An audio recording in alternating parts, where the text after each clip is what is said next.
Hello everyone, it's Shane Kanto, your Wasteland reviewer, and I'm here to review The Spine of Night. And this new animated film is from Philip Gelatt, who has previously done some work with Love, Death, and Robots, and Morgan Galen King, who had a short film, Exordium, which appears to be part of adapting this into a feature-length film. And this focuses on an ultra-violent, epic fantasy set in a land of magic, follows heroes from different eras and cultures, battling against a malevolent force. And this definitely has that like heavy metal animation look to the film, and like some of those like old Hanna-Barbera shows that, you know, are spoofed now with like C-Lab 2021, stuff like that. And like Venture Brothers, it kind of has that kind of feel a bit. And this film has an interesting cast with like Richard E. Grant and Lucy Lawless and Patton Oswalt, Joe Manganiello, who really does like deep, gritted like voice for his character. Richard E. Grant's just like this eerie presence with this cool mask. Lucy Lawless is generally a naked warrior woman, and like Patton Oswalt plays this one lord who's such a jerk. And that's the thing, because like I mentioned in the synopsis, this is ultra violent. It sure is. And there's probably moments where it goes a little too far and gets a little too self-absorbed in trying to be like blood and guts.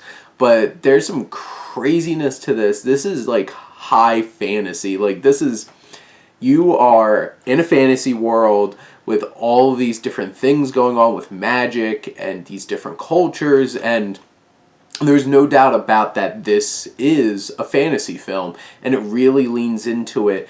And you know, you've seen these kinds of stories before of like evil thing and like these adventurers going off and fighting it, and you have battles and action and faces getting burnt to pieces by like these crazy blue flames, and you get that vibe from this film, but it's done well.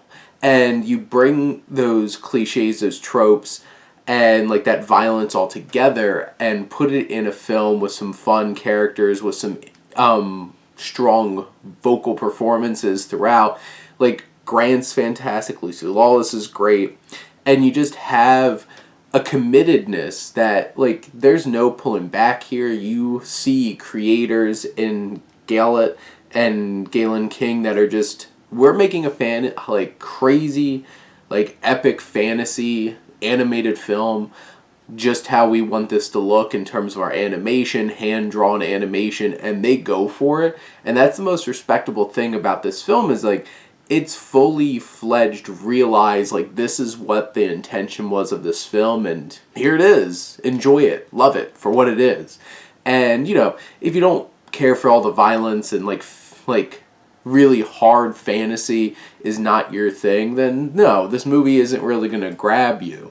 But if you're really into fantasy and you enjoy like a big epic quest and crazy violence and magic and all kinds of insanity wrapped into this epic adventure tale, then The Spine of Night is exactly what you're looking for, and I think it is going to be a fantastic ride for you, and definitely worth checking out. But those are my thoughts on The Spine of Night. Let me know what you think, and let's talk some movies. But thank you as always for tuning in and supporting your Wasteland reviewer.